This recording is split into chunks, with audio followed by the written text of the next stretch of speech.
Hi, I'm Alicia Welcher, host of our PFAFF 160th Anniversary Sew-Along, brought to you by PFAFF and Classic Sewing Magazine. I'm going to take a couple of minutes here to show you how to sew your Pintucks in the round. This is a great way to sew a lot of Pintucks very quickly and very easily. So what we're looking at here is just a close-up of my needle. I have removed the accessory tray from the machine to expose the free arm. Okay, and that's very important. You need to be using your free arm to do this. Now, I have sewn the first Pintuck, and if I pull my fabric up here, you can see that my first Pintuck has been started. So this is what's coming out the back of my foot right now. Okay, and I've sewn almost all the way to the end. Now, to do this normally, what we would do is we would stitch our Pintuck to the end, we would cut our threads, then we would start back up at the beginning with the Pintuck, the current Pintuck, in one of the outer grooves of the foot. Now, where we save time here is in not having to start over again. So to do this in the round, what we're going to do is we're just going to wrap the beginning of our fabric around the free arm and back up so that the beginning and the end of our fabric are together. Okay, and they're just butt one up against the other. So I'm just butting the beginning end of my fabric to the end of my fabric.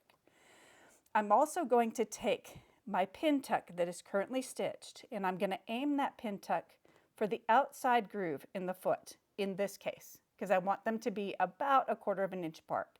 So I'm going to aim for that outside groove. Okay, so I'm just going to continue to stitch here.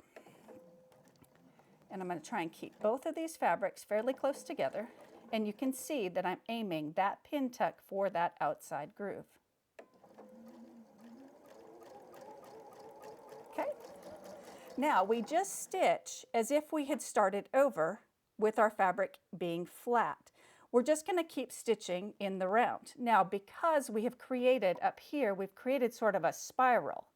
So our first Pintuck is there, and then our second Pintuck is being stitched right next to that one.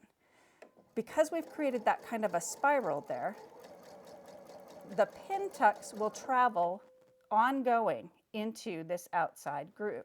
So I'm going to stitch around so that I come back up to our join again so that you can see how this happens.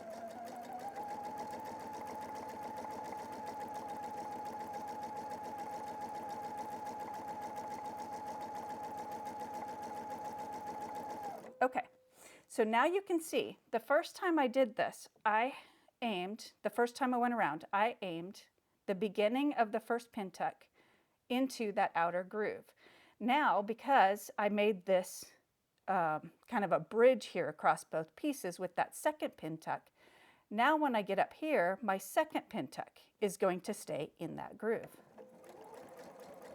Just like this. And then you just continue on. So I would go ahead and do my third Pintuck. Now, all of our Pintucks, except for the bodice, the lower front bodice on this dress, are done in groups of 3. So I would go around one more time, and when I came up to the join here, I would just stop and cut my threads, and then I would cut the 2 pieces apart, which is why you just want to butt them together. You don't want to overlap them, because when you finish, you're going to have to cut them apart to make your fabric flat again. So as you can see, this technique is going to save you a little bit of time, but it's also going to save you a ton of thread because you don't have to cut your thread and start over each time that you need to have a new Pintuck. So I use this technique every chance I get, and I'm sure that you will too.